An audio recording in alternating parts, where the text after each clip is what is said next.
안녕하세요. 오늘도 사연 살롱을 찾아주셔서 감사합니다.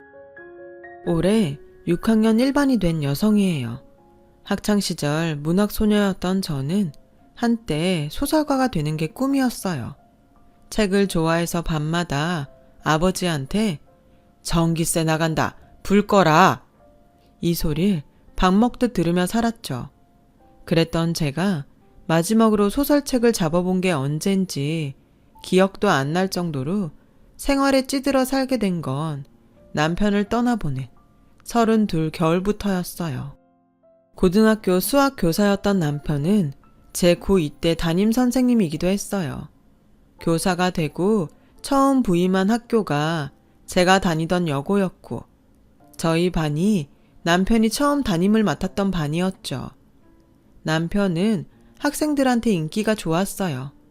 젊고 잘생긴 데다 총각이었으니까요. 남편 책상에는 늘 편지와 선물들로 가득했고 그 중에는 제 것도 있었죠. 저 역시 남편을 짝사랑한 소녀 중 하나였거든요. 하지만 선생과 제자의 사랑은 금기였기에 마음을 드러낸 적은 없어요. 가슴에 품은 사랑이었죠. 그러다 남편을 이성으로 만나 사귀게 된 건 졸업하고 2년이 지나서였어요. 고등학교를 졸업하고 동사무소에서 일하던 저는 예비군 훈련 통지서 문제로 동사무소를 찾아온 남편과 재회를 하게 되었어요. 저를 먼저 알아본 건 남편이었어요. 선자, 양선자 맞지? 야, 이런 데서 다시 만나게 되네. 난 네가 책을 좋아해서 글 쓰는 일을 하지 않을까 했는데 여기 있었구나. 아무튼 반갑다.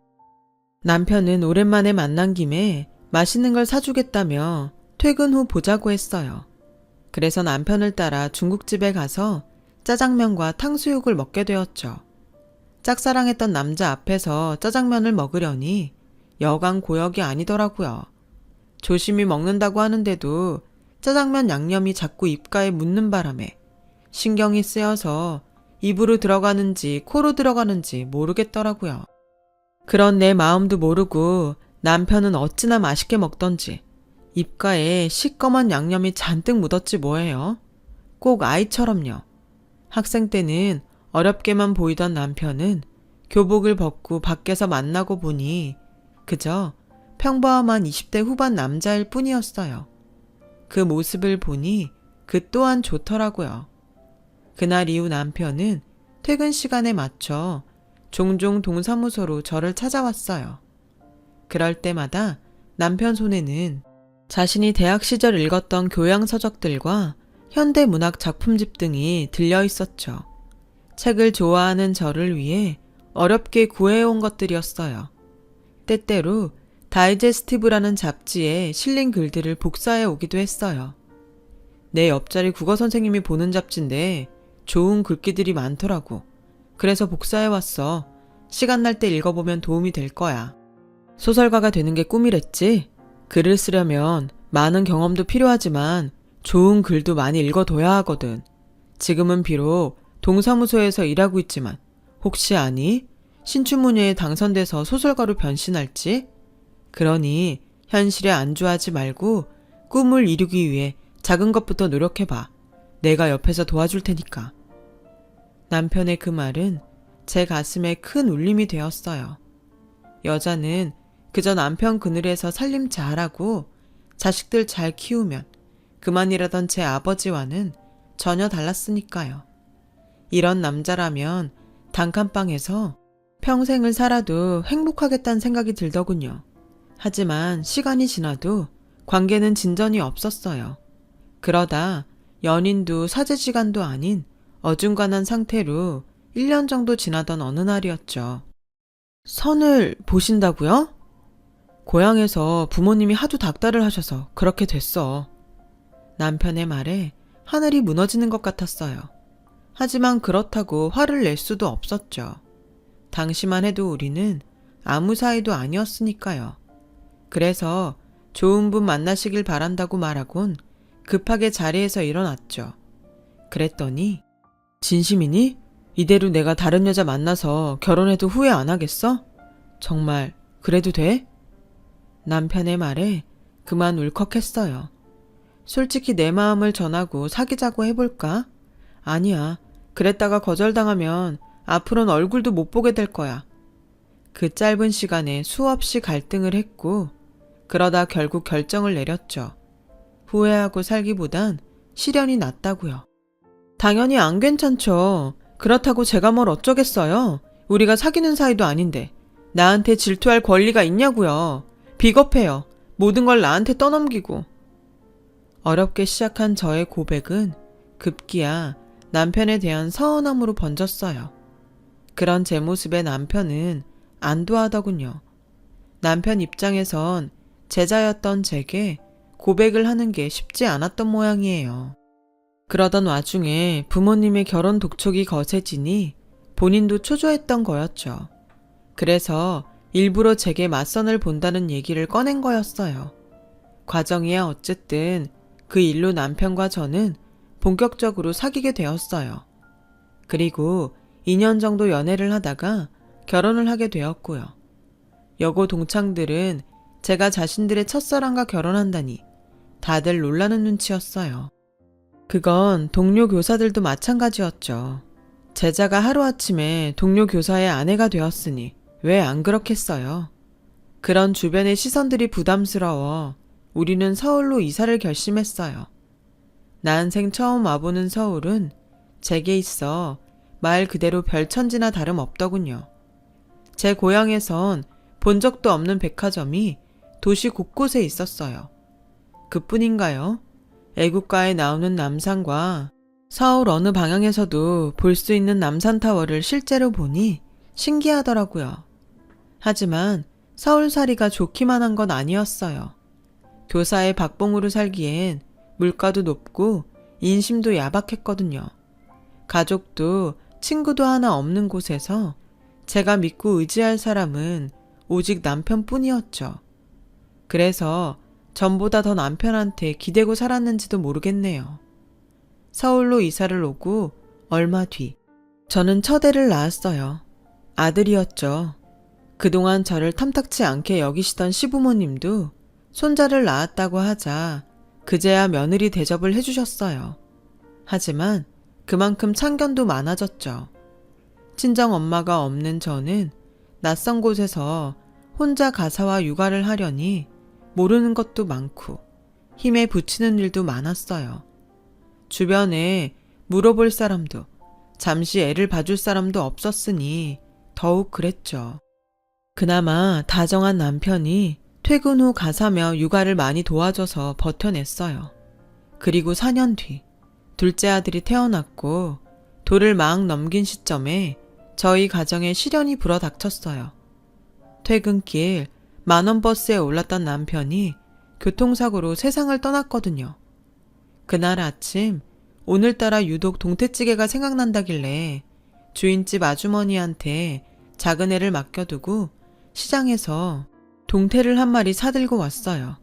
막 대문을 들어서려는데 안채에서 주인집 아주머니가 달려나오더라고요. 성민 엄마, 어떡해. 자기 시장 간 사이에 경찰서에서 연락이 왔는데 이 내가 아저씨가 교통사고를 당해서 많이 다쳤나 봐. 애들은 내가 봐줄 테니까 얼른 병원으로 가봐. 어서. 그 말을 듣고 들고 있던 생선 비닐을 팽개치곤 그대로 병원으로 달려갔어요. 도착해보니 응급실엔 사고로 실려온 버스 승객들로 인산인해를 이루고 있더라고요. 그런데 그 어디에도 제 남편의 모습은 보이지 않았어요. 그때였죠. 간호사가 남편 이름을 대며 보호자 맞냐길래 그렇다고 했더니 저를 한쪽으로 데리고 가더라고요. 그렇게 간호사를 따라갔는데 남편은 이미 싸늘한 주검이 되어 있었어요. 빳빳하게 다려입고 나간 하얀 와이셔츠는 피로 물들어 있었고 결혼 예물로 사준 시계는 유리가 박살나 산산조각이 나 있더라고요. 제가 남편의 얼굴을 확인하려고 남편 얼굴을 덮고 있는 흰 천을 들추려는데 간호사가 사체 훼손이 심하다며 말렸어요. 저는 차마 남편의 얼굴도 확인하지 못한 채 자리에 주저앉아 울다가 정신을 잃고 말았죠. 이후 무슨 정신으로 장례를 치렀는지 기억도 안 나요. 시어머님이 당신 아들 잡아먹었다며 머리채를 잡았던 것도 나중에 주인집 아주머니를 통해 전해 듣고 알았을 정도니까요. 장례가 끝나자 시어머니는 다시는 제 얼굴을 보고 싶지 않다시며 영 끊고 살자고 하더군요. 결혼하고 다음 해 아버지까지 세상을 떠나신 탓에 저는 주변에 비빌 언덕 하나 없이 두 아들과 함께 세상에 내던져졌어요. 하지만 슬퍼할 겨를도 없었죠. 5살 큰애와 젖먹이 애를 데리고 당장 먹고 살아야 했으니까요. 경력도 없고 기술도 없는 애 엄마를 받아줄 곳은 어디에도 없었어요. 그래서 궁여지책으로 했던 일이 학교 앞 떡볶이 장사였어요. 어린 애들을 옆에 끼고 있어야 해서 남의 집 일은 하기 힘들었거든요. 그나마 큰애가 국민학교에 들어가고부터는 파출 일도 다닐 수 있었죠. 엄마 대신 큰애가 지 동생을 보느라 고생 많았어요. 지도 어린데 동생까지 떠맡았으니 얼마나 힘들었겠어요. 둘째한테도 미안한 마음뿐이죠. 한창 엄마 손이 필요한 나이인데 제대로 돌봐주지 못했거든요. 그래도 큰애는 짧게라도 아빠 사랑을 받고 자랐지만 둘째는 그조차도 못 받고 자랐으니까요. 그래서일까요? 자라면서 둘째는 사고도 많이 치고 정학도 몇 번이나 당했는지 몰라요. 1년이면 서너 번은 제가 학교에 불려가서 자식 잘못 키워 죄송하다고 고개를 숙여야 했죠. 결국 둘째는 고등학교 2학년 때 학교를 그만뒀어요. 반면에 큰애는 어릴 때부터 바르고 공부도 잘해서 늘 자랑거리였어요. 학원이며 과외 한번 시켜준 적 없는데 아빠를 닮아 수학을 잘해서 대학도 명문대 공대에 들어갔죠. 큰애야말로 개천에서 난 용이었어요.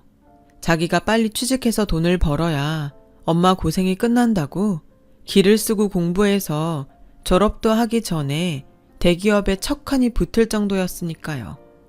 둘째도 뒤늦게 정신을 차렸는지 카센터에 취직해 자동차 정비 기술을 배우기 시작했고 많지는 않지만 제게 생활비라고 손에 쥐어주곤 했어요. 영영 정신 못 차리고 살 줄 알았던 녀석이 제 밥벌이라도 하게 되니 저는 그걸로 됐다 싶더라고요.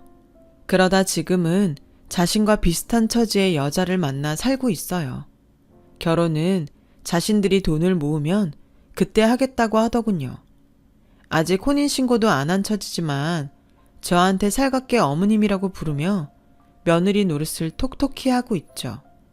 이렇게 아들 둘이 다 제 몫을 하고 살게 되니 이제 큰애만 제 짝을 찾아주면 부모된 도리는 다 하는 거다 생각하고 있답니다.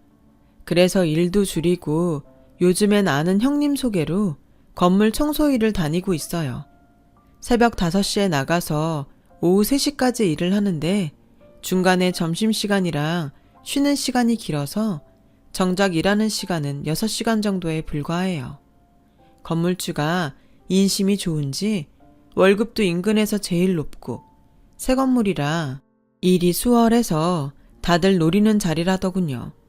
1층은 상가로 사용하고 2층부터 10층까지는 사무실과 오피스텔로 사용해서 청소도 쉬운 편이에요. 주 5일 근무에 월차 1번, 빨간 날은 다 쉬니 얼마나 좋은지 몰라요.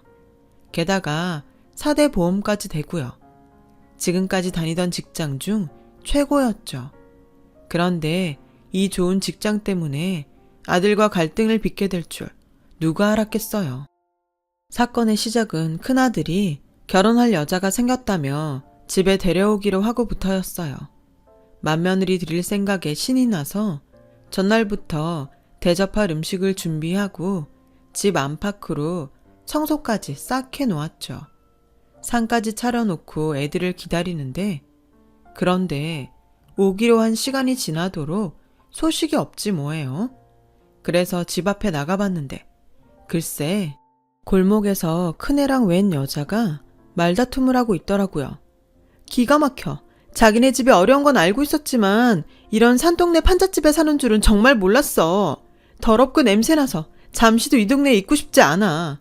그냥 날 잡아서 밖에서 보면 안 돼? 이런 집에서 만든 음식 나 못 먹어.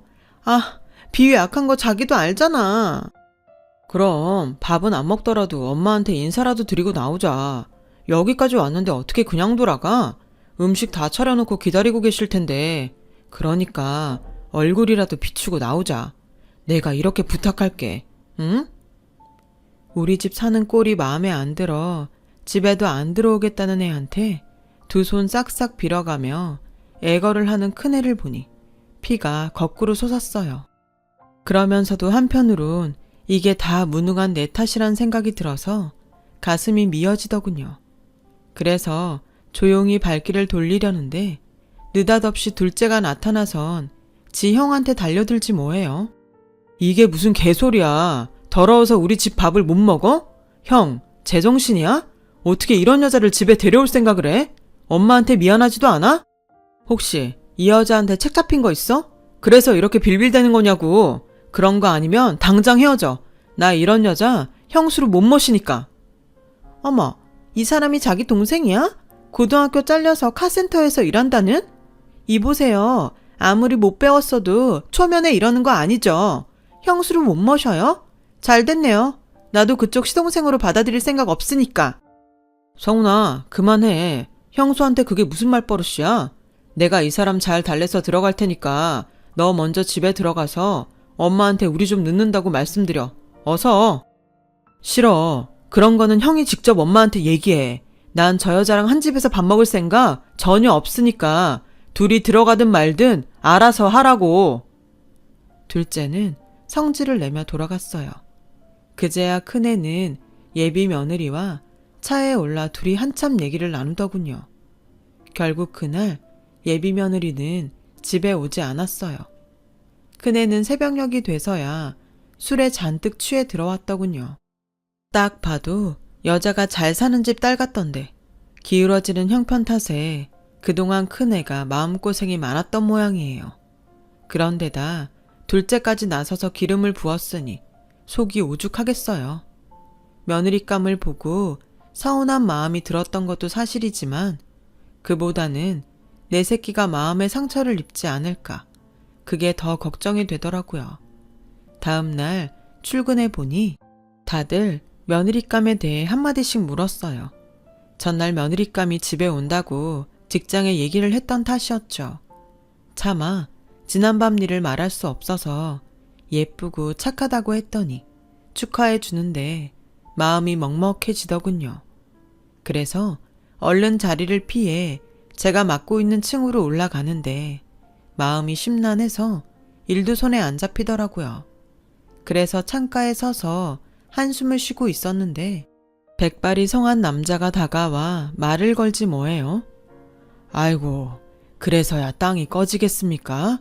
항상 밝은 얼굴로 다니시더니 오늘은 무슨 일로 그렇게 한숨을 쉬십니까? 저를 아세요? 남자는 건물을 오르내리며 저와 종종 마주쳤었다고 하더라고요. 혹시 무슨 일이 있냐고 묻길래 결혼 앞둔 아들 걱정에 그런다고 했더니 자기는 철없는 딸 때문에 걱정이라고 하더군요. 처음 본 사람이었지만 서로 자식 걱정을 하다 보니 참 많은 얘기를 나누게 되었어요. 그 남자는 일찍 아내와 사별하고 혼자 딸을 키우고 살았는데 돈 버느라 바빠 신경을 못 쓴 탓에 딸이 세상 물정도 모르고 철이 없다고 하더군요. 그런데 딸이 결혼을 하겠다고 남자를 데려온다는데 마음이 심란하다나요? 딱 제 심정 같더라고요. 그날 그렇게 대화를 나눈 뒤로 건물 복도에서 만날 때마다 우린 인사를 건네며 자식들 근황도 묻곤 했어요. 그렇게 몇 달이 지났을까요? 큰애가 상견례 날짜를 받아왔더라고요. 아직 제대로 며느리 인사도 못 받는 상황에 상견례라니 아니다 싶었어요. 그래서 상견례 전에 밖에서라도 한번 얼굴을 보자고 했더니 마지못해 그러자고 하더군요. 그래서 약속 당일 부랴부랴 일을 마치고 건물을 나서려는데 글쎄 예비 며느리가 아는 얼굴이랑 팔짱을 끼고 엘리베이터에서 나오지 뭡니까? 바로 일전의 백발 남자였어요. 그제야 철없는 딸이 있다는 말을 했던 게 떠오르더군요. 사돈 사무실이 있는 건물에 CM이가 청소부로 있다는 게 걸려서 나도 몰래 몸을 숨겼어요. 그런데 마침 건물로 들어오던 아들과 정면으로 마주쳤지 뭐예요. 그런데 그 순간 아들 녀석이 고개를 휙 돌리곤 절 외면하더라고요. 그리고는 예비 며느리랑 장인이 있는 쪽으로 달려갔어요. 장인한테 살갑게 인사를 하며 아들은 두 사람을 데리고 도망치듯 건물을 빠져나갔어요. 순간 온 몸이 굳어서 한 발자국도 움직이지 못하겠더군요. 자식이 외면할 정도로 그렇게 내가 창피한 존재인 건가 싶어서 눈물이 나더라고요. 그래서 로비에 놓인 의자에 앉아 눈물을 훔치고 있었는데 아들이 왔더라고요. 조금 전의 일을 사과하려나 보다 싶어 얼른 눈물을 닦아냈는데 글쎄, 엄마, 청소일 한다는 데가 여기야? 아, 정말 나한테 왜 이래? 설마 아버님하고 안면 있는 건 아니지? 말해봐. 서로 얼굴 아냐고. 큰애는 엄마한테 상처 준 것보다 처가에 창피하다는 게 먼저였어요. 그래, 아는 사이다. 자식들 얘기도 나눌 만큼 아주 잘 아는 사이야. 됐냐? 제 말에 아들은 세상을 다 잃은 것처럼 실망하는 표정이었어요. 그리고 오늘 식사 약속은 취소하자며 터덜터덜 돌아가더군요. 그리고 다음 날 아들이 점심시간에 제가 일하는 건물로 찾아왔어요. 사람들 눈을 피해 비상구 계단으로 저를 끌고 간 아들은 단단히 결심한 표정으로 그러더군요. 엄마, 화정이랑 얘기해봤는데 아무래도 이번 상견례는 안 하는 게 나을 것 같아. 아버님한테 엄마가 여기서 일하는 거 들키면 내 입장에 곤란하거든. 그리고 일단 여기 일 그만둬. 장인 건물에서 엄마가 청소부로 일하는 거 밝혀지면 곤란하니까 오늘 당장 그만둔다고 해. 알았지? 그러게 왜 이런 구질구질한 일을 하고 다니고 그래. 쪽팔리게. 뭐? 쪽팔려? 네가 모르는 모양인데 이 직장이 지금껏 엄마가 일했던 곳 중에서 제일 좋은 직장이야. 그동안 엄마는 더한 일도 하면서 너 대학 공부까지 시켰어. 그런데 이제와 이런 엄마가 쪽팔려? 남의 집 식모살이에 길거리에서 떡볶이 팔아 번 돈 받았을 땐 안 쪽팔리고 엄마도 외면하고 건물주 사위 되려니까 이제 와서 이 엄마가 하는 일이 그렇게 창피해? 여기 청소부로 일하는 건 그렇게 창피하다고? 에라 이 썩을 놈아. 내가 이런 꼴 보자고 그동안 그 수모를 당하면서도 너 뒷바라지 한 줄 알아? 돈 많은 처가에 들어가는 게 네 엄마보다도 더 중요한 거냐고. 그런 거라면 이참에 아이 인연 끊자. 나 창피하다는 아들 나도 싫다. 내가 해주는 음식 더러워서 못 먹겠다는 며느리도 싫고 다 싫다. 엄마, 그런 말이 아니잖아. 여기만 아니면 다른 어디라도 상관없어. 그러니 내 말대로 해줘. 그럼 더는 요구 안 할게. 일 그만두면 사돈이 날 못 알아본다든? 상견례는 안 한다 쳐도 결혼식은 어쩔 거야? 엄마 알아볼까봐 결혼식도 안 하고 넘어갈 거냐고? 그러자 큰애가 머뭇거리며 말했어요. 결혼식 꼭 와야겠어? 그냥 아프다고 둘러대고 불참하자. 아니면 그때 해외여행 보내줄게. 그깟 결혼식 성훈이 때 참석하면 되잖아. 결혼식이 뭐 대수인가? 그때였어요. 위층에서 발소리가 들리더니 사돈이 걸어 내려왔어요. 자네 그걸 말이라고 하는가? 내 딸년도 정신머리가 없지만 자네도 제정신은 아니구만. 자네 키우느라 손에 지문이 닳도록 일한 부모한테 그게 할 소린가? 명문대 나와 대기업에 다니면 뭐하나? 인성이 화장실 쓰레기통보다 더러운데 이 결혼 없던 걸로 하세. 아버님, 그게 무슨 말씀이세요? 전 단지 아버님이랑 엄마가 서로 불편하실까봐 마주치지 않는 게 좋을 것 같아서 그런 겁니다. 다른 뜻은 없었어요. 가난한 부모 창피해 결혼식도 오지 말라는 사람이 나중에 나 돈 떨어지면 나 몰랄 안 한다고 어떻게 보장하나. 난 자네 같은 달면 삼키고 쓰면 베는 인간은 내 집에 들이고 싶지 않아. 그리고 고용주로서 자네 어머님처럼 근면성실한 사람은 절대 내보낼 생각이 없네. 그러니 불편한 자네가 결혼을 포기하면 될 일이야. 더는 말하기 싫으니 그만 돌아가게. 그 말을 남기곤 건물 안으로 들어갔어요. 그러자 아들이 저를 잡고 장인 좀 설득해달라고 사정하더군요. 이 결혼 못하면 자긴 끝이라고요.